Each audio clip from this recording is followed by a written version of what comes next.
지난주 설교 제목은 하나님의 형상 회복이었었죠. 지난주에 이어 3주째 하나님의 형상 회복에 대해서 이렇게 오늘 설교를 또 할 텐데, 이렇게 설교를 장시간에 걸쳐서 하는 이유가 있는 것이죠. 우리 인생에 가장 중요한 주제가 뭐냐? 하나님의 형상 회복이에요. 예수 그리스도를 주로 고백하는 자들은 이미 모든 죄가 다 주님께 넘어가서 다 죄는 다 해결이 되어 있어요. 여러분들이 이제 죄로 인해서 지옥 갈 이유는 없어. 그러나 지금서부터는 어떻게 되어야 되냐? 하나님의 형상을 회복해야 되는 거예요. 그래서 우리가 예수 그리스도만 동일한 모습으로 그렇게 세워지는 거예요. 그것을 성령으로 말미암아 행해 주시는 거예요. 그것을 지금 설교하고 있는 거예요. 예수님은 온 인류를 구원하시기 위해서 이 땅에 오시어서 공생의 3년을 사셨어요. 그리고 이제 십자가를 지셨어요. 예수님께서는 십자가상에서 놀라운 말씀을 하시고 숨을 거두셨습니다. 그 놀라운 말씀이란 무엇이냐? 다 이루었다라는 말씀이었어요. 예수님은 운명하시기 직전에 다 이루셨다고 하시고 운명을 하셨어요. 이 세상에 왔다 간 사람 중에 자기가 이 땅에 온 사명을 다 이루었다라고 말을 하고 돌아간 사람이 과연 있을 수 있었겠느냐는 거예요. 아무도 없었어요. 그러나 예수님은 그렇게 하고 돌아가셨어요. 맞습니다. 예수님께서는 다 이루시고 돌아가셨어요. 그런데 다 이루셨다라는 이 말이 실감이 안 나는 거예요.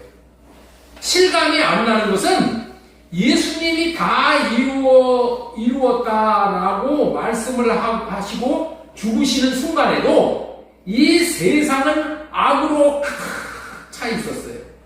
부정부패가 가득 차 있었어요. 남에게 못한 짓을 하는 사람은 그대로 못된 짓을 행하고 있었고, 불의를 행하는 사람은 그대로 불의를 행하고 있었고, 남을 미워하는 사람은 그대로 남을 미워하고 있었어요. 먹을 것이 없어 굶주리는 사람은 그대로 굶주리고 있었고, 병들어 죽어가는 사람은 그대로 죽어가고 있었다는 말이에요. 그런데도 예수님은 다 이루셨다고 말씀을 하셨어요. 그렇다면 이런 문제들이 가득 산적해 있는데 예수님께서 다 이루셨다라고 하신 말씀은 어폐가 있는 말씀이라고 우리가 해야 되지 않겠냐. 그렇게 생각할 수도 있겠지만은 다 이루셨다는 말씀이 맞는 말씀이에요. 그렇다면은 다 이루셨다는 말씀은 무슨 의미의 말씀이겠냐는 거예요. 그 의미는 예수님이 이 땅에 오실 때에 하나님께서 예수님에게 이 땅에 내려가서 하라고 주신 사명을 다 이루었다는 말씀이에요. 예수님께서는 하라고 맡겨주신 일을 다 이루신 것이지 하라고 하지도 않은 것까지 하셨다라고 하신지는 않으시는 예수님이라는 거예요. 예수님에게 하라고 하신 그것을 다 이루셨다는 말씀이에요. 그렇기 때문에 예수님은 하나님이 하라고 하신 일을 남김없이 다 하셨기 때문에 그렇게 다 이루었다라고 말씀하실 수 있으셨던 것이에요. 우리가 볼 때에 이 세상에서 펼쳐지는 불의와 죄악상들을 볼 때는 아직 다 하지 못한 일이 있으신 것 같지만은 예수님은 자신이 해야 할 일을 다 하셨다는 의미로 하신 말씀이 다 이루셨다라는 말씀이에요. 자, 그렇다면은 예수님께서 하나님께서 하라고 하신 일이 무엇이겠느냐는 거예요. 하나님이 예수님에게 하라고 하신 사명이 무엇이겠느냐는 거예요. 그것은 예수님이 이 땅에서 열심을 다하여 하신 일이 하나님이 예수님에게 맡기신 일임을 우리는 알 수 있는 거예요. 예수님은 하나님이 하라고 하신 일이 아니었다면 오직 그 일에 매진하지 않으셨을 거예요. 매진을 하여도 죽기까지 매진하신 일이라면은 그 일은 분명히 하나님이 하라고 하신 일임에 분명하다고 볼 수 있는 것이죠. 우리는 예수님에게 하라고 하신 일이 어떠한 일인지를 아는 것이 너무도 중요하다는 거예요. 왜냐하면은 우리에게도 하나님은 그 일을 맡겨주셨기 때문인 거예요. 그리고 우리도 예수님과 같이 그 일을 하면서 살아가야 되기 때문이에요. 요한일서 2장 6절 말씀 보도록 하겠습니다. 그의 안에 산다고 하는 자들은 그가 행하시는 대로 자기도 행할지니라. 그런 의미로 우리는 예수님이 이 땅에서 무엇에 집중하셨는가를 아는 것은 너무나도 중요한 일이지요. 자, 그렇다면은 예수님이 무슨 일을 집중하셨을까요? 답은 오늘 본문의 말씀을 전해드리기 위해서 첫 번째로 띄워주세요. 예수님은 아버지를 사랑하시고 계명을 지키신 일, 요것만 하신 거예요. 그리고 본을 보이셨다는 거예요. 요 말씀이 요한복음 14장 31절 오늘 말씀이에요. 오직 내가 아버지를 사랑하는 것과 아버지께서 명하신 대로 행하는 것을 세상이 알게 하려 함이로다.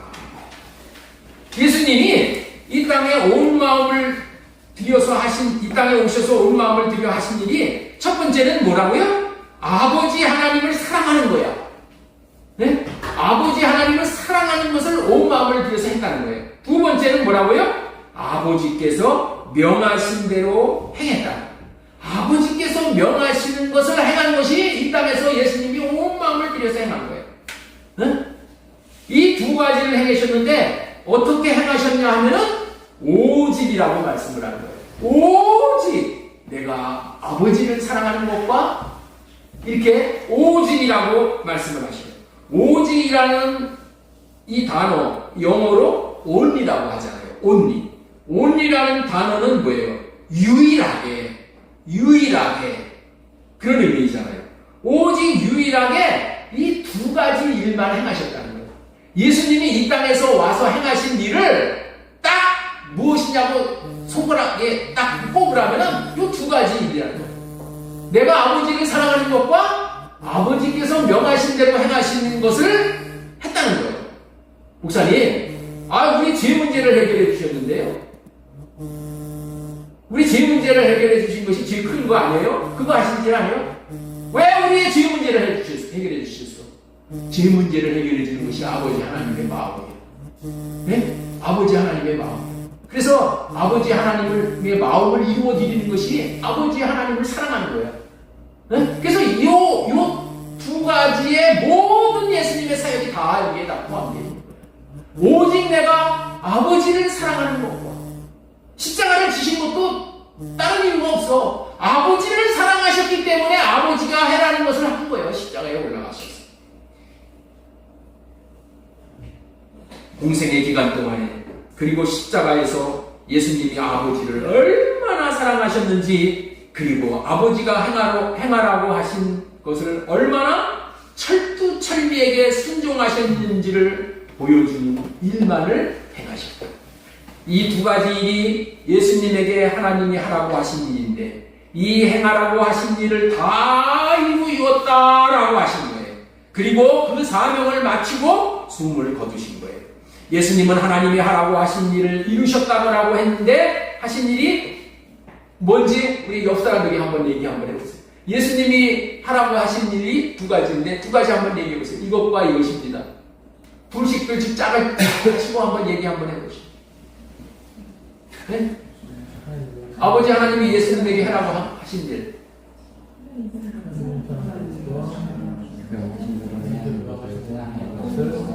예. 너무 중요한 거야. 이렇게 입으로 고백해보는 것이 내 마음에 새겨지는 거야. 그래서 이걸 하라고 하는 거예요. 그냥 듣고 그냥 가버리면 여기 계단 내려가면서 다 잊어버려. 오직 예수님이 아버지를 사랑하는 것과 아버지께서 명하신 대로 행하여 본을 보이시는 것이 예수님이 받으신 사명입니다. 예수님이 이것만을 본을 보이셨어. 이 본을 보이셨다는 얘기는 뭐야? 본을 왜 보이셔? 왜 보이셨어? 우리 보러 따라서 하라는 거야. 그래서 이 두 가지 일만 하신 거예요. 이 두 가지를 하셨는지를 어떻게 알 수 있어요? 세상에 알게 하셨다고 하셨잖아요. 세상이 알게 하려 합니다. 예수님이 행하신 거 세상이 다 알게 하셨다는 얘기는 예수님이 하셨다는 얘기예요. 어떻게 세상이 알 수 있었어요? 예수님이 이 두 가지 일을 하면서 예수님이 뭐를 하고 계시는가를 나타내었기 때문에 우리가 알 수 있다는 거예요. 이런 말은 또 어떤 의미가 있는 말일까요? 이 세상에 왔던 어떤 영웅 호벌도 하나님을 사랑하는 것과 하나님이 명하신 계명을 지킬 수가 없었는데 오직 예수님은 지킬 수가 있으셨어요.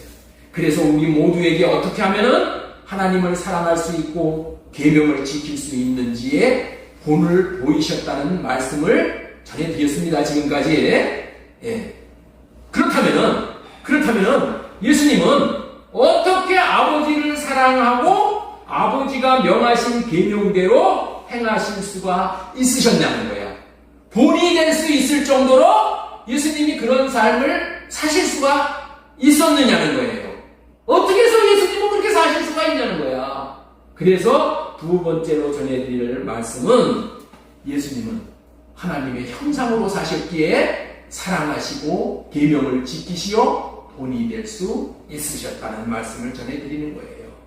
이 세상에 왔다가 갔던 어떤 영웅들도 할 수 없었던 하나님 사랑과 하나님의 계명에 대한 순종을 예수님은 사랑하며 순종하는 삶을 사실 수가 있었던 중요한 이유가 예수님은 하나님의 형상이었기 때문에 그렇게 사실 수가 있으셨다. 예수님이 사실 수가 있었던 것은 왜 그렇다고요? 예수님이 하나님의 형상이기 때문에. 자, 고린도후서 4장 4절 우리 큰 소리로 읽겠습니다. 시작. 그리스도는 하나님의 형상이라. 하나님의 형상이 되는 것이 이토록 중요한 거예요. 그리스도가 하나님의 형상이라는 말씀은 이런 의미예요. 예수님은 하나님을 모신 그릇이기 때문에. 형상이라는 것이 그릇이라고 했죠. 그릇. 형체, 그릇. 장갑. 손 집어넣는 장갑. 그리스도 안에 하나님이 계셔서 주신 하나님의 마음을 받고 받은 마음으로 살았더니 사랑할 수가 있었고 순종할 수가 있었다라는 그런 의미의 말씀이에요. 그렇지만은 이 세상의 모든 사람들은 한가닥 한다고 하는 자들까지라도 하나님의 형상이 깨어지고 망그러졌기 때문에 예수님과 같은 삶을 살 수가 없으셨던 거예요. 왜? 하나님이 안에 안 계시니까 형상이 깨어져서. 그러니까 하나님이 하나님의 마음을 주실 수가 없어. 그러니까 그 마음을 못 받으니까 그 마음이 뭐예요? 하나님의 생명이에요. 그걸 못 받으니까 사랑하고 순종하고 이런 삶을 살 수가 없다는 거예요. 예수님께서 하나님의 형상이라는 말은 예수님은 늘 자신의 마음 안에 영이신 하나님이 계셨다는 거예요. 영이신 하나님이 계셔서 그 안에 계신 하나님이 주신 마음을 받아서 그 마음대로 사신 것을 하나님의 형상이 되어져서 사셨다라는 그런 말이에요. 그렇게 사심으로 하나님의 마음을 늘 받고 살았기 때문에 하나님으로 말미암아 사랑이 되어지고 순종이 되어지는 삶을 살았다는 그런 말씀이에요. 그래서 이제는 우리들도 모두가 하나님의 형상으로 회복되어져서 사는 삶이 그토록 복된 삶을 살 수 있는 본을 보여주신 거예요. 지금까지는 예수님은 하나님의 형상으로 사셨기에 사랑하시고 계명을 지키시어 본이 될 수 있으셨다는 말씀을 전해드렸습니다. 그렇다면 이제 저와 여러분들에게 본을 보여주셨으니까 우리도 예수님이 하나님의 형상이 되어져서 사신 삶을 본받아서 오직 하나님을 사랑하고 하나님의 계명을 순종하는 삶을 살아야 마땅한 것이죠. 예. 우리는 이 땅의 삶을 어떻게 살면 되냐? 그냥 주님이 본을 보여주신 삶을 살면 되는 거야. 본이 되는 주님이 보여주신 그 삶만 살면은 다 이루는 삶을 살아가게 되는 거예요. 그래서 세 번째로 전해드리고 싶은 말씀의 소제목은 하나님의 형상을 회복하여 하나님을 사랑하고 계명을 지키며 제자된 삶을 살아야 한다. 우리 한번 따라서 한번 하겠습니다. 시작. 하나님의 형상을 회복하여 하나님을 사랑하고 계명을 지키며 제자된 삶을 살아야 한다. 지난주에 제자란 누구인가? 라는 말씀을 전해드렸어요. 제자란 누구인가? 제자란 예수님과 꼭 같이 사는 사람이 제자라고 말씀을 전해드렸어요. 예수님과 똑같이 사는 거야. 예수님의 삶을 그대로 재현할 수 있는 삶이 제자야, 제자. 그러면서 인간 문화재로 창을 하는 사람, 예? 창을 하는 사람이 인간 문화재가 되었고 제자를 이제 키우잖아요. 예. 그 키울 때 어떻게 제자를 키우는지. 인간 문화재가 준양 뭐 하면은 따라서 하잖아요.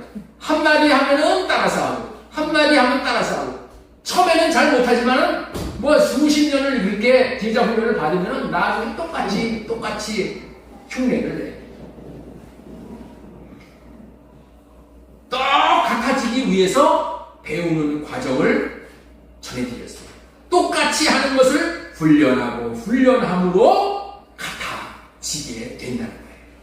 어떠한 연약한 사람들, 세상의 가치로는 별 볼 일 없는 사람이라 할지라도 하나님의 형상으로 이렇게 회복되어져서 산다면은 예수님처럼 하나님을 사랑하고 이웃을 사랑할 수 있는 사람이 되어질 수 있게 되어 최고의 인생을 살 수 있게 되는 거예요. 그렇게 되기 때문에 이제 부활하신 주님께서는 이제 저와 여러분들이 하나님의 형상으로 회복되어져서 사는 일을 지금도 하고 계시는 거예요. 지금도 예수님은 뭐만 하신다고요? 우리가 하나님의 형상으로 회복되어지게 하기 위해서 그런 일만 하시는 거예요, 지금. 그게 성령으로 오신 주님이 하시는 최고의 사역입니다. 그래서 3주에 거쳐서 하나님의 형상 회복이라는 제목으로 계속해서 이 말씀을 드리는 거예요. 하나님의 형상이 망그러진 존재는 사마귀가 들어가 있어요. 사탄, 마귀, 귀신이 사람 안에 들어와 살기 때문에 귀신의 형상, 사탄의 형상을 하고 살 수밖에 없어요. 그래서 맨날 우리는 귀신의 형상으로 사는 거야. 여러분들 사람들이 싸움할 때 보세요. 얼굴에서 얼마나 그냥 막 얼굴이 시뻘개져가지고 그냥 씩씩거리면서 그냥 인상을 쓰면서 할 때 보면은 무슨 생각이 들어요? 야, 사탄이 다른 게 없구나. 이게 사탄이구나. 그게 사탄의 형상으로 사는 거예요. 마귀의 형상으로 사는 거예요. 그래서 형상의 첫걸음은 뭐냐? 죄를 없이 하는 거예요. 우리 마음에 죄를 없이 함으로 인해서 사탄, 마귀, 귀신을 쫓아내는 거예요. 그래야지 이 깨그러진 이 마귀의 형상이 빠져나가는 거예요. 다시 말해서 귀신을 쫓아내므로 우리의 혼이라고 했잖아요. 혼도 뭐라고 그랬어요? 하나님의 영을 받는 그릇이라고 했잖아요. 혼, 다시 말해서 이 사람의 혼이, 마음이 깨끗해짐으로 하나님의 형상을 회복해야 하는 거예요. 그래서 이 문제를 해결해 주시기 위해서 예수 그리스도는 이런 일을 지금도 행하고 계시다는 것을 우리는 꼭 기억해야 되겠다는 것이죠. 예수님은 이런 일을 지금 계속한단 말이에요. 그러면 이런 일이 무슨 일인지 우리 구체적으로 알아보겠어요. 예수님은 십자가에서 죽으시고 무덤에서 장사 지낸 바 되셨다가 3일 만에 부활하시고 승천하여서 이제 하늘 성전에 올라가서 우리의 모든 죄가 하늘 성전에 다 기록되어 있잖아요. 그 죄를 다 도말하시고 이제는 성령 안에서 다시 오시는 거예요. 예수님이 성령 안에서 다시 오시는 거예요. 성령 안에서 다시 오신 예수님을 다른 말로 성령님이 오셨다, 성령님이 강림하셨다, 우리는 이렇게 표현을 하는 것이죠.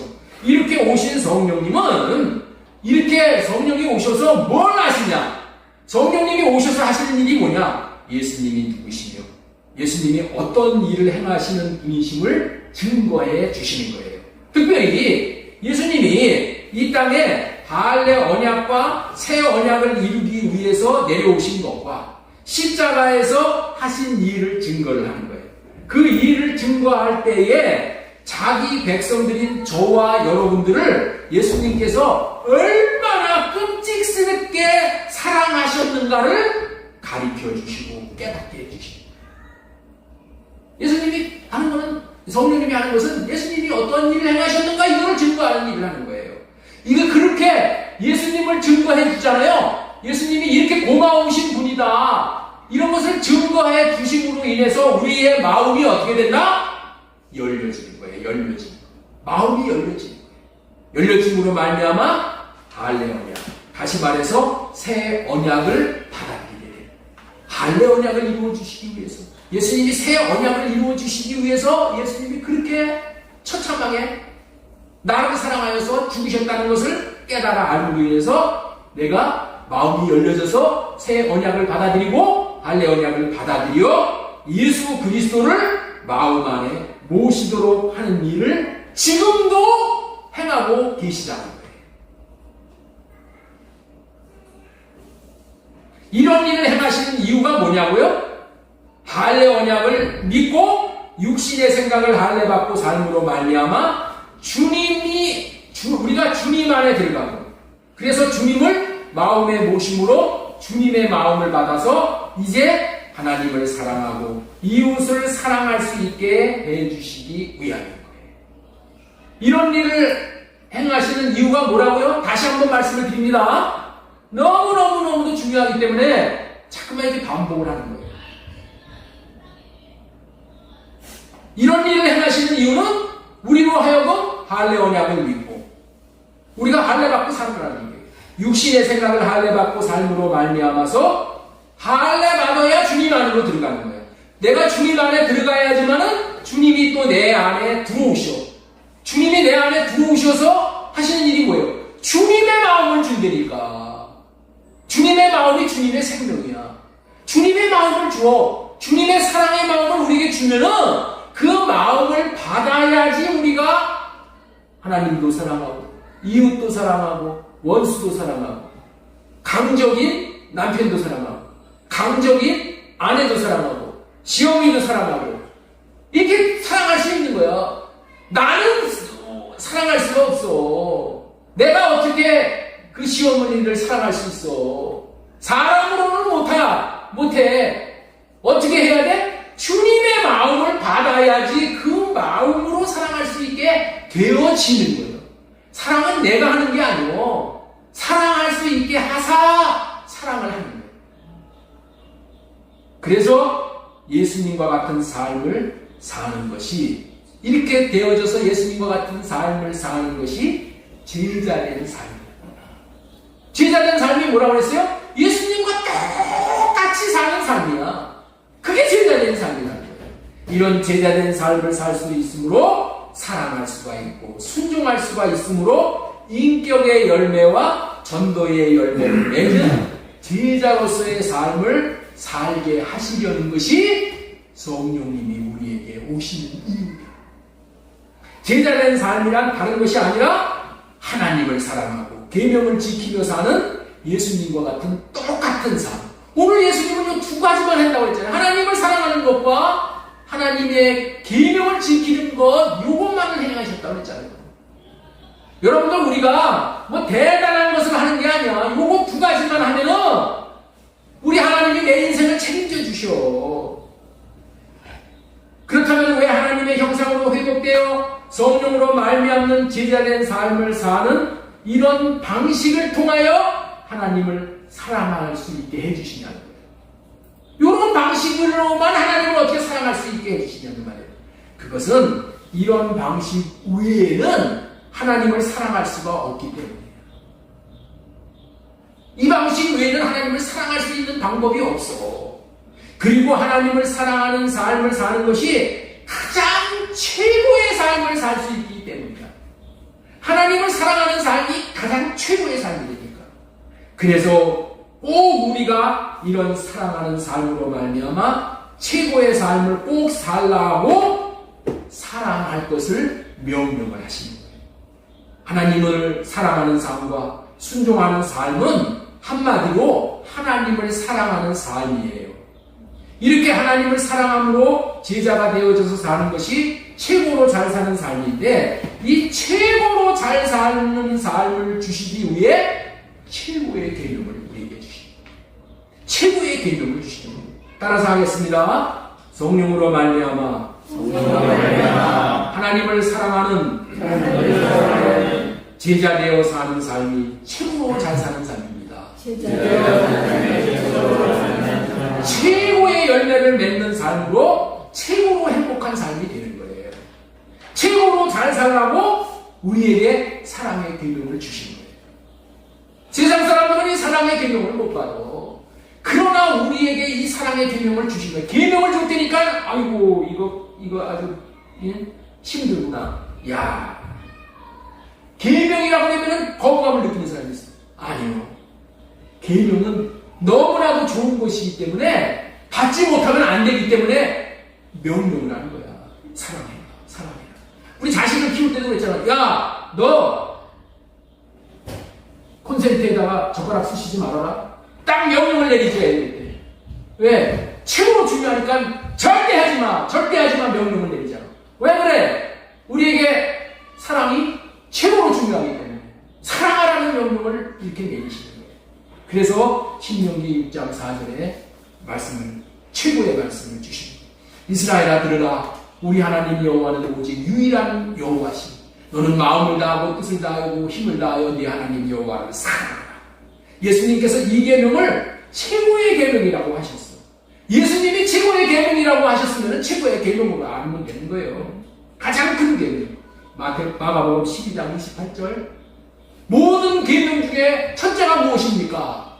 제자들이 물었어. 예수님께서 대답하실 때 첫째는 이것이니 이스라엘아 들으라. 곧 우리 하나님은 유일한 주시라. 너는 네 마음을 다하고 목숨을 다하고 뜻을 다하고 힘을 다하여 주 너희 하나님을 사랑하라 하신 것이요. 둘째는 이것이 네 이웃을 내 자신과 같이 사랑하라 하신 것. 이것보다 더 큰 계명은 없습니다. 이것보다 더 큰 계명은 없다는 거야. 이게 다시 말해서 뭐예요? 이것보다 더 복이 되는 계명은 없다는 거야. 이것보다 나를 최고로 복되게 하는 계명은 없다는 거야. 자, 그렇다면 이처럼 하나님을 사랑하는 계명을 최고의 계명으로 주신 이유에 담긴 비밀을 조금만 더 말씀을 드리겠습니다. 여기에 놀라운 비밀이 있고 그것은 창조의 섭리가 담겨져 있는 비밀 원리야. 비밀 원리. 하나님께서는 먼저 사람이 하나님을 사랑해야 하나님의 나라인 천국을 누릴 수 있도록 창조를 해주셨어. 사람은 그렇게 창조를 하신 거야. 사랑을 해야 천국을 누릴 수 있게 창조를 하셨어. 사람은 하나님을 사랑하며 살아야 기쁘고 행복한 존재로 창조하셨다니까. 네? 사람은 하나님을 사랑해야 하늘문이 열리도록 창조를 하셨어. 하나님을 사랑해야 하늘의 신령한 복과 땅의 기름진 복을 받을 수 있도록 창조를 하셨어. 하나님을 사랑하여 때를 따라 돕는 복을 받을 수 있도록 창조를 하셨다니까. 사람은 하나님을 사랑하여 영혼이 잘되고 범사가 잘되고 강건하게 창조하셨어요. 사람은 하나님을 사랑해야 들어가도 복을 받고 나가도 복을 받게 창조하셨어. 이런 말씀을 이 안목사의 말이 아니라는 거예요. 안목사의 말로 들으면 안 돼. 하나님의 말씀이에요. 이 하나님의 말씀이 신명기 28장에 쫙 이렇게 되어 있어요. 여러분들 오늘 집에 가서 만사 제껴놓고 먼저 신명기 28장만 먼저 읽고 다른 일을 한번 보시오. 자, 1절 보겠습니다. 네가 네 하나님 여호와의 말씀을 삼가듣고 내가 오늘 네게 명령하는 그 모든 명령을 지켜 행하면 네 하나님 여호와께서 너를 세계 모든 민족 위에 뛰어나게 하실 것입니다. 예? 뛰어나게 하는 게 무슨 유학 보내고 학원 보내고 쪽집게 선생 앉혀서 되는 게 아니고 하나님은 그렇게 얘기하지 않으셨어. 하나님을 내 말씀을 순종하면은 모든 민족 위에 뛰어나게 해주신대. 모든 민족 위에 네가 네 하나님 여호와의 말씀을 청종하고 귀를 기울이면 이 모든 복이 내게 임하여 내게 임해. 성읍에서도 복을 받고 들에서도 복을 받을 것이며 성읍에서도 내가 사는 우리 집에서도 복을 받고 나가서 직장에서도 복을 받고 어디 가서든지 복을 받는다는 거예요. 네 몸의 자녀와 네 토지의 소산과 네 짐승의 새끼와 소와 양 새끼가 복을 받을 것이며 네 강지리와 떡방죽 끓이기 복을 받을 것이며 네가 들어와도 복을 받고 나가도 복을 받을 것이다. 여호와께서 너를 대적하기 위해서 일어난 적군들을 네 앞에서 패하게 하시니 그들이 한 길로 너를 치러 들어왔으나 네 앞에서 7길로 도망가리라. 이런 복을 받아야 사람이 잘되고 행복한 것이에요.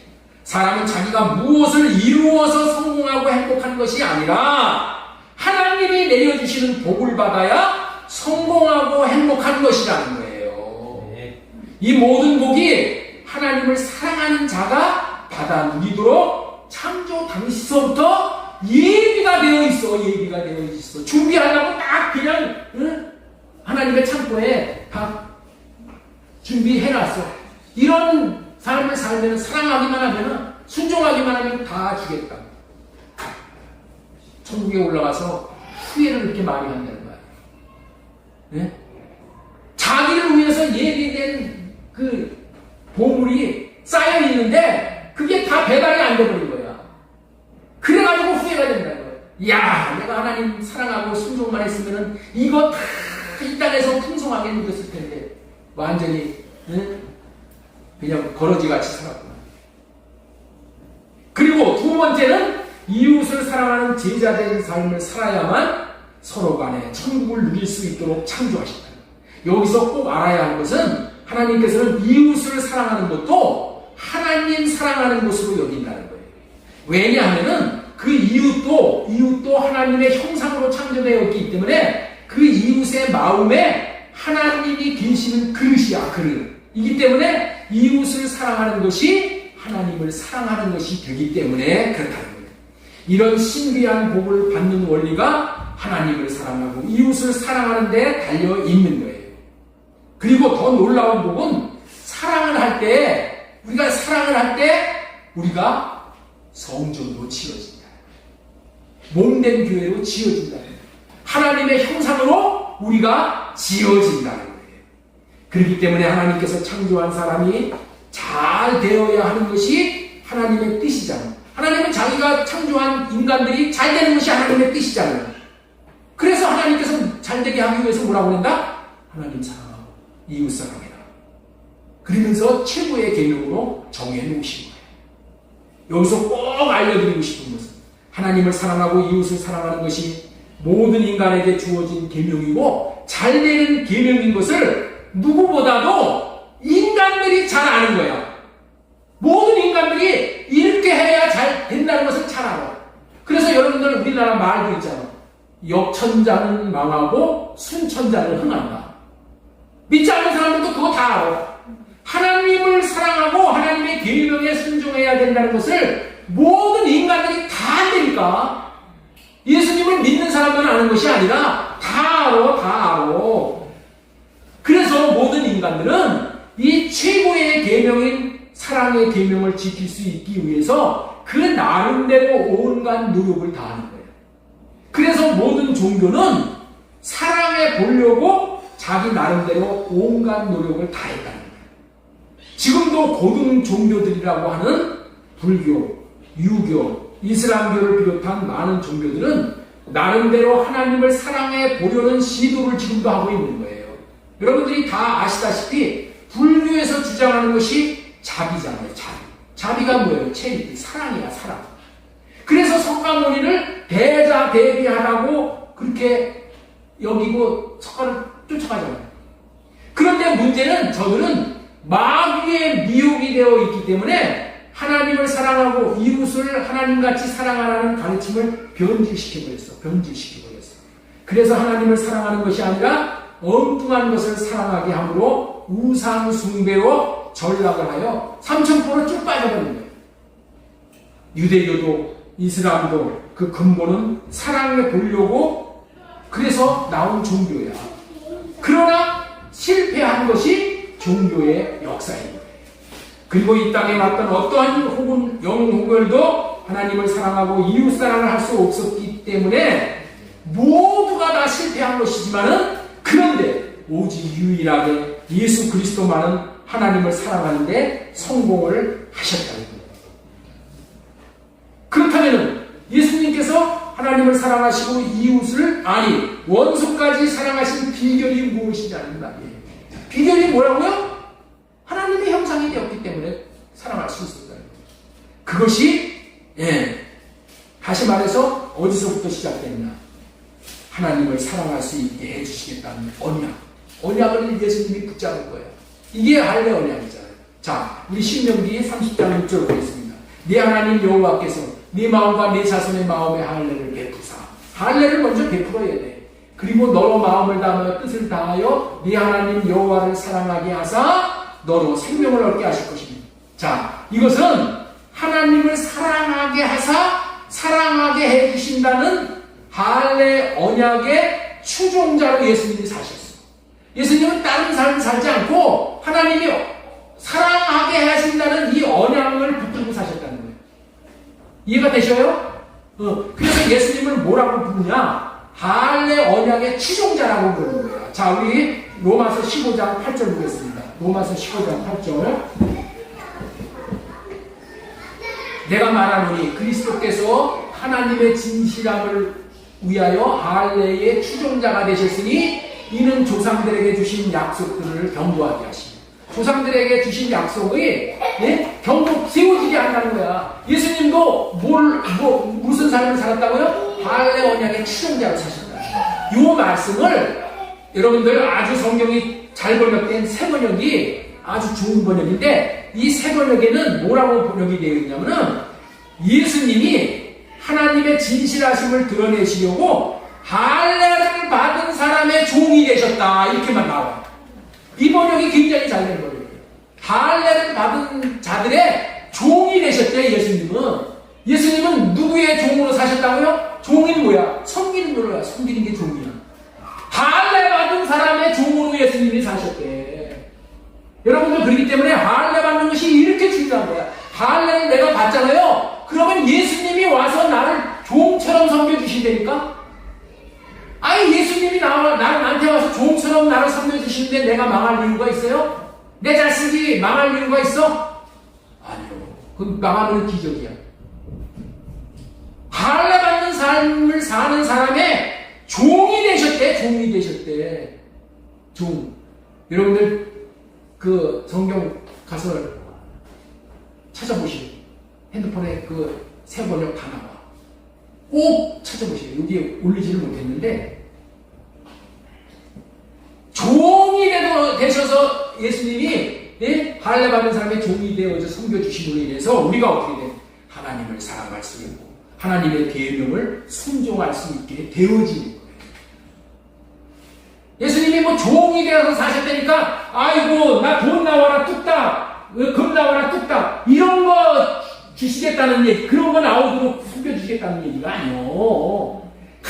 우리 예수님이 주시는 것은 가장 좋은 것을 주시는 거예요. 가장 좋은 거.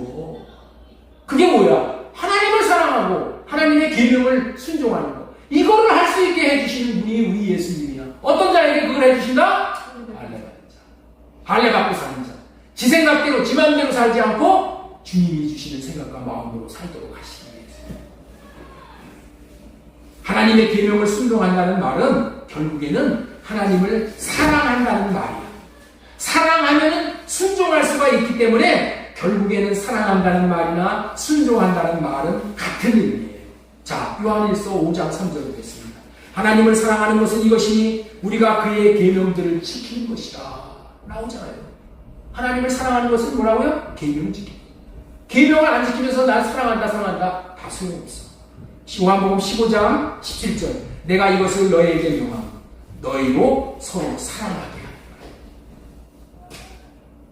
모든 명령은 우리를 하나님을 사랑하게 하는 거예요. 그래서 모든 계명을 주시면 하나님을 사랑하게 함이라는 것을 명심해요. 그래서 이 주시는 계명 정말 귀하게 여기고 받아야 돼요. 예수님이 이 땅에 오신 이유는 오직 하나님을 사랑할 수 있게 하기 위해서 자신이 먼저 본을 보이시면서 가르치시는 거예요. 그렇다면 예수님의 제자인 저나 여러분들에게 제가 여러분들에게 섬겨줘야 될 내용이 뭐냐는 거예요. 내가 여러분들에게 뭘 섬겨줘야 되겠어요? 예수님의 내가 종이잖아. 예수님의 제자잖아. 뭘 해야 돼? 여러분들이 하나님을 사랑할 수 있는 분들이 되게 해드리는 거예요. 여러분들을 제가 하나님을 사랑하고 하나님의 말씀을 순종하는 사람들로 세워주면은 나는 하나님께 가서 칭찬을 해요. 왜? 최고를 해준 거니까. 그리고 여러분들을 최고로 잘 되게 해주는 거예요. 그런데 문제는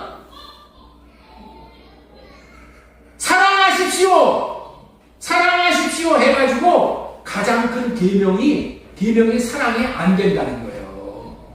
사랑하십시오. 사랑하면 복을 받습니다. 말을 듣는다고 사랑할 수 있는 것이 아니고 사랑할 수 있는 삶을 사십시오. 사랑하기로 하십시오. 작정하십시오. 사랑할 수 있기를 축원합니다. 이렇게 복을 선포해 준다고 해서 사랑할 수 있게 되는 게 아니라. 오늘 우리 한국교회의 수준이 여기에 머물러 있는 거예요. 그래서 사랑하는 자는 이렇게 신명기 28장에 복을 받습니다. 오늘서부터 사랑하는 사람이 되십시오. 되기를 축복합니다. 이랬다고 해서 사랑을 할 수 있는 게 아니라 저와 여러분들은 애당초에 사랑할 수 없는 자들이 옆에 있는 분에게 알려주세요. 당신은 하나님을 사랑하는 사람이 될 수가 없습니다. 한번 해보셔요. 사랑할 수가 없는 사람입니다. 그래서 사랑하려면은 사랑할 수 있는 비결을 배워야 해요. 사랑할 수 있는 원리를 배워서 자기 것으로 장착이 되었을 때 사랑할 수 있게 되는 것임을 우리는 명심해야 되는 거예요. 사랑하려면 먼저 대원리를 알아야 돼요. 대원리가 이게 뭐예요? 나는 사랑할 수가 없고 주님께서 사랑할 수가 있게 해주셔야 사랑할 수 있다는 거예요. 아니 내가 어떻게 시오미를 사랑할 수가 있냐는 거예요. 네? 내가 어떻게 사랑할 수 있냐는 거예요. 내가 원수 같은 남편을 어떻게 나로 사랑할 수가 있어? 그냥 참고 사는 거예요. 그냥 죽지 못해서 참고 사는 것 뿐이야. 참고 살라는 얘기가 아니고 사랑하고 살라는 얘기를 우리 주님이 하시고 사랑할 수 있게 해주시겠다는 거야. 사랑할 수 있게. 그러니 얼마나 좋아. 우리는 사랑의 빛을 낼 수 없는 달과 같은 존재. 달이 태양의 빛을 받아야 빛을 발할 수 있듯이 우리는 우리의 태양과 같으신 예수 그리스도의 마음에서 나오는 사랑의 마음을 받아야 사랑할 수 있는 존재예요. 그 마음을 받아서 그렇게 사랑할 수 있게 되어지는 것이 사랑하게 하사. 여기 보시면 네 하나님 여호와를 사랑하게 하사. 그렇게 사랑하게 하사 하나님의 생명을 얻게 되는 거라고 여기 말씀을 해주잖아요. 사랑하게 하사 너로 생명을 얻게 하실 것입니다. 하나님은 사랑할 수 있는 생명이기 때문에 생명의 누림인 사랑을 하게 되는 거예요. 그렇다면 우리도 하나님의 생명을 받아야 사랑할 수가 있고 사랑해야 하나님의 생명을 받는 거예요. 만물은 받은 생명으로 사는 존재예요. 사랑할 수 있는 생명은 하나님의 생명뿐이야. 그래서 하나님의 생명을 주시겠다는 언약을 믿고 받아들여야 하는 거예요. 우리는 사랑하게 해주시겠다는 이 할례 언약의 약속을 믿고 붙잡아야만 하는 거예요. 이거를 붙잡아야 된다니까. 성경에서 사랑해라, 사랑해라, 사랑해라 이런 말은 수도 없이 많아. 이 명령은 수도 없이 많지만은 사랑할 주시겠다는 약속은 네 하나님을 사랑하게 하사 이 새 언약, 이 할례 언약 뿌리는 사랑하게 해주는 방법을 알려주는 것은 성경에 없어. 이거야, 이거. 그러니까 이걸 배워야지. 자, 그 다음에 에스겔 36장 26절 보셔야 돼요. 또 새 영을 너희 속에 두고 새 마음을 너희에게 주되 너희 육신에서 굳은 마음을 제거하고. 굳은 마음이 뭐예요? 사랑하지 못하는 내 마음이야. 이거를 제거해주고 부드러운 마음을 줄 것이니 부드러운 마음은 예수님의 사랑의 마음이야. 이거를 준대잖아요. 그래서 율례를 행하게 하는 거야. 율례가 뭐예요? 사랑하는 거야.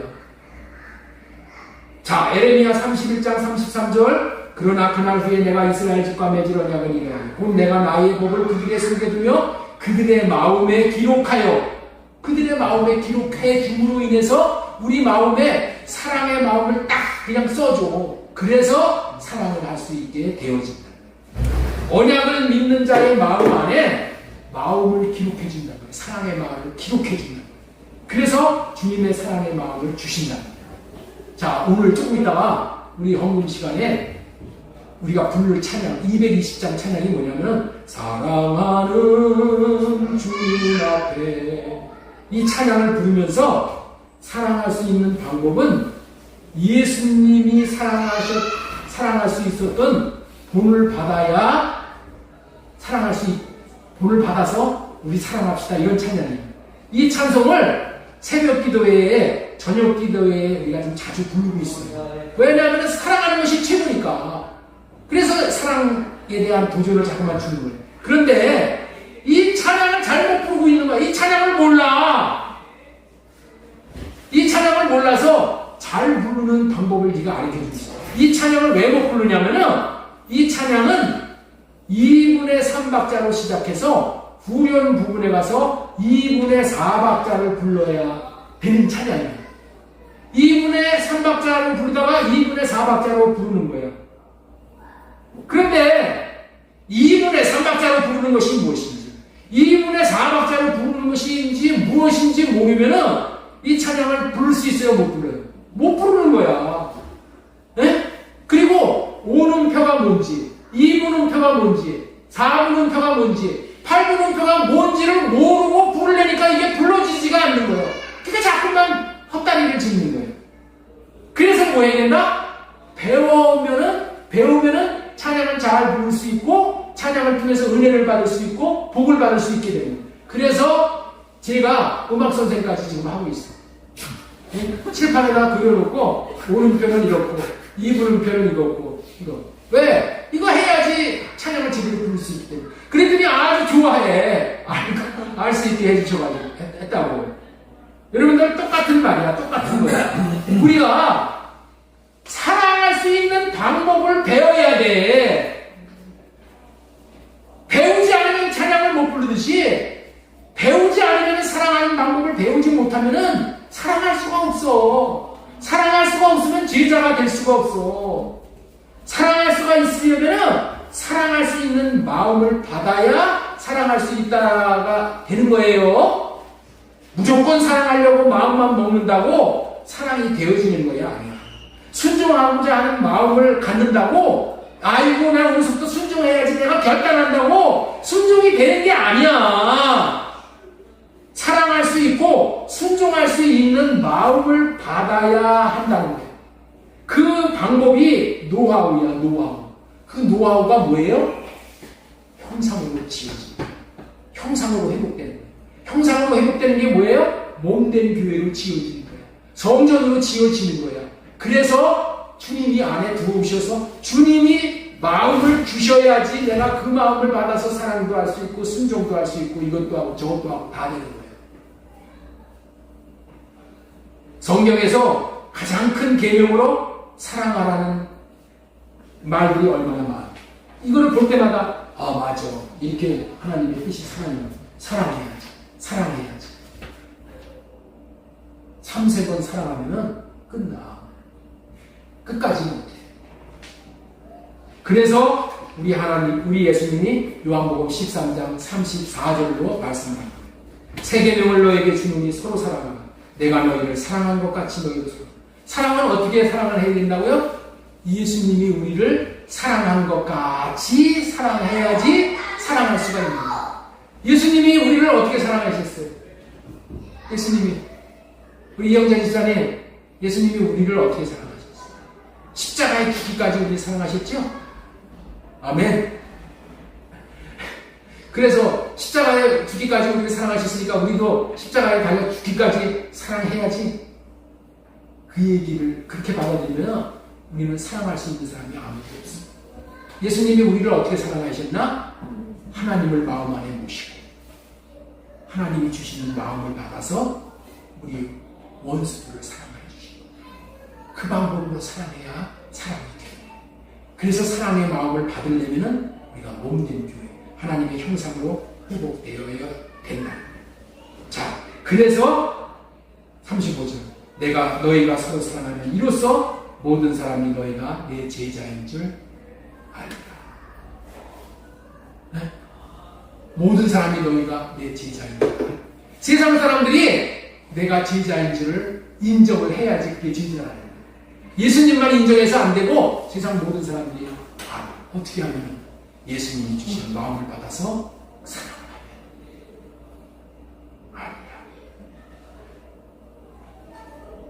예수님은 하나님 안에 들어가니까 하나님이 예수님 안에 들어오셨어요. 안에 들어오신 하나님이 주시는 마음으로 사랑을 하니 사람이 되어졌습니다. 이렇게 사랑하면 사랑할 사람이 못할 사람이 아무도 없는 거예요. 이것이 예수님의 몸된 교회가 되어져 사심으로 사랑할 수 있으셨고 순종할 수가 있었던 비밀입니다. 우리도 몸된 교회가 되어져 살 때 예수님이 안에서 주시는 마음으로 사랑할 수 있게 되어지는 거예요. 이렇게 사는 사람이 지난주에 전한 바로 제자예요. 제자. 자, 우리 세 번째 대지 우리 한번 보겠습니다. 하나님의 형상을 회복하여 하나님을 사랑하고 계명을 지키며 제자된 삶을 살아야 한다 라는 말씀을 전해드렸고, 마지막으로 전해드리고 싶은 말씀은 훈련받은 제자가 경건의 능력을 나타낼 수 있다. 예. 훈련받아야지 훈련받는 제자. 어떤 훈련? 하나님이 주시는 마음을 받아서 사랑하는 훈련을 받아야지 이것이 뭐냐? 참된 제자고, 이런 제자는 뭐예요? 경건의 능력을 나타내고 살 수 있다는 거예요. 자, 여러분들, 우리가 제자라는 것은 주님과 꼭 같이 살 수 있는 사람을 제자라고 부른다고 했죠? 예.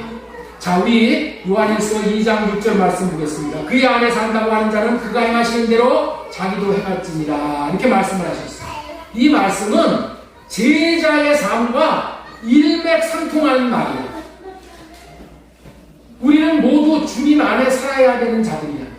그렇기 때문에 주님 안에 사는 자들은 주님이 사는 방식과 꼭 같이 살아야 한다고 하신 말은 제자 되어서 살아야 한다는 그런 말씀이에요.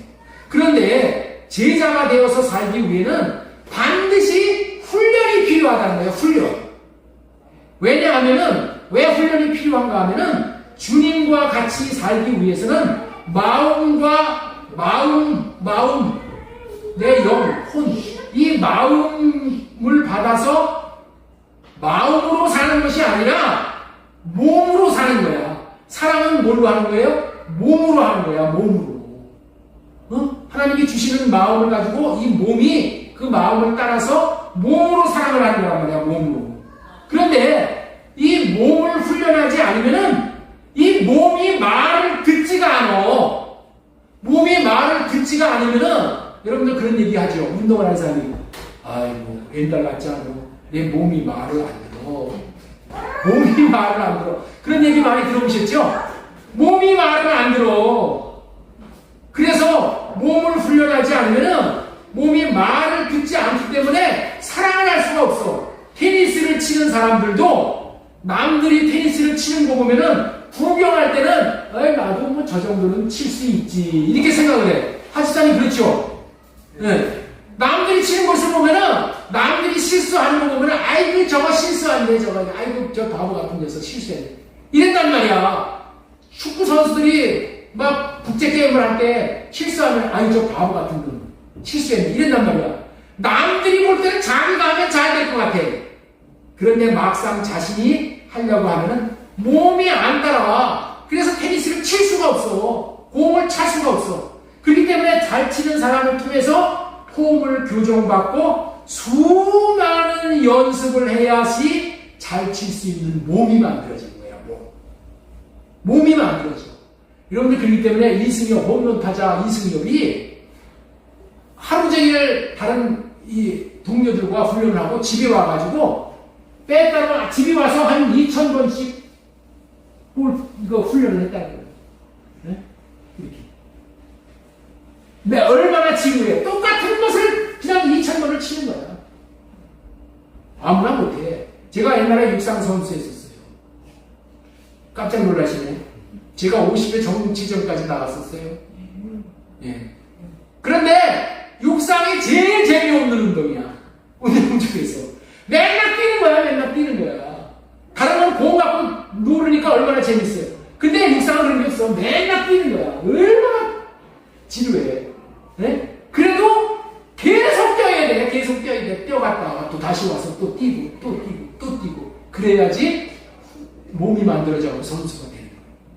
여러분들, 우리도 제자 훈련을 우리가 어떻게 해야 된다고? 뛰고, 또 뛰고, 또 하고, 또 하고, 또 하고. 왜 여러분들에게 계속해서 똑같은 다른 설교는 안 하잖아요. 요새 요 얘기만 계속 하는 이유가 뭐냐? 여러분들이 영혼, 육을 만들어주려고 해요.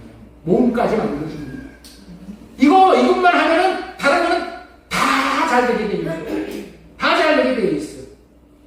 우리의 삶이 훈련하지 않으면은 몸으로 움직여서 하는 사랑의 삶도, 순종하는 삶도 살 수가 없기 때문에 우리는 이를 악물고 훈련을 합니다. 지루해도 계속해서 이거 하는 거예요. 이러니까 밥 먹는 거 평생을 먹잖아. 평생을 뭐 다른 방법이 있습니까? 계속 먹는 거 아니야. 밥 먹잖아요. 훈련해서 먹는 거예요. 이게 똑같은 거 반복하는 것이 이게 기가 막힌 거예요. 그런데 여러분들 무슨 반복을 하라니까 이제 제자 훈련을 받자 이렇게 해가지고 제자 훈련들이 아주 어마어마하게 유행이잖아요. 나도 그런 제자 훈련을 받았었어. 그런데 한계가 있는 것을 제가 알았어요. 한계가. 제자 훈련 하는 사람들이 하는 게 뭐예요? 큐티하는 거예요. 큐티를 어떻게 하냐? 내가 성경을 나로 보고 나로 여기서 깨닫고 나로 결단을 하는 거예요. 이렇게 살아야 되겠다. 그래가지고 그걸 적용을 해가지고 그렇게 살라고 그래요. 그럼 나로 하는 큐티. 나로 하는 큐티가 돼가지고는 내가 하나님을 사랑하고 이웃을 사랑할 수가 없어. 큐티는 뭐예요? 성령으로 말미암아 하는 큐티야. 내가 몸된 교회가 되어서 하나님의 말씀을 볼 때도 그렇고 많이 성경을 읽어보면 하나님께서 내 마음에 샛별과 같이 떠오르게 해주는 말씀이 있어. 그 마음을 받아서 그 마음으로 살면은 하나님이 주시는 마음으로 살면은 내가 큐티에서 내가 사는 것과는 전혀 다른 거예요. 내가 큐티를 해서 내가 적용을 해서 내가 살라고 그러잖아요. 그러면은 사랑해야지 아는데 3번만 사랑하면은 더 이상 내가 하는 것이 지쳐가지고 피곤해져가지고 계속해서 할 수가 없어. 끝까지 할 수가 없어. 그런데 주님이 성령으로 말미암아 주님이 주신 마음을 말씀을 통해서 받지요. 이 마음을 받으면은 하나님이 순종할 수 있는 마음까지 주시고 하나님의 마음은 능력이 있는 거예요. 하나님의 마음, 하나님의 말씀이 마음이요. 음성이 마음이요. 여러분들 사람의 말도 능력이 있어요. 어떤 능력이 있어? 지금 상심해가지고 낙심해가지고 막 자살할까 그냥 말까 이렇게 망설이는 사람한테 가가지고 야 그러지 말아라 하고 누가 아주 위로를 잘하는 사람이 찾아가서 몇 마디 하면 어떻게 돼? 툭툭 털고 다 잊어버린 듯이 일어나는 경우가 있잖아요. 그렇죠? 그런 거 여러분들 체험하잖아요. 그러니까 사람의 말을 통해서도 사람이 힘을 얻고 위로를 받고 그 삶을 계속해서 나갈 수 있어. 그런데 하나님의 말씀을 지적하려면요, 사람의 말로 위로라는 그거 정도가 아니야. 하나님의 말씀은 능력이 있어. 하나님의 마음은 능력이 있어가지고 우리가 그 마음을 받으면 일평생 우리가 순종하며 살아갈 수 있는 삶을 살 수 있는 에너지를 공급을 받는 거예요. 이게 주님의 마음을 받는 자의 축복인 거예요. 그래서 하나님을 할례받고 주님 안에 들어가는 사람들, 주님이 마음을 주셔서 주님의 마음으로 살아갈 수 있기 때문에 이것이 최고라는 거예요. 이게 살아갈 수 있게 해주는 거야. 원수까지도 살아갈 수 있게 해주는 거예요.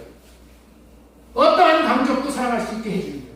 그래서 성령으로 말미암아 육신의 생각을 할례받고 주님이 주시는 마음으로 사는 훈련을, 무슨 훈련이다? 경건의 훈련.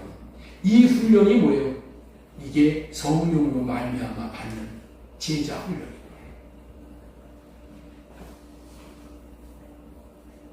자, 이렇게 사는 삶은, 자, 디모데후서 3장 1절 요 말씀 보겠습니다.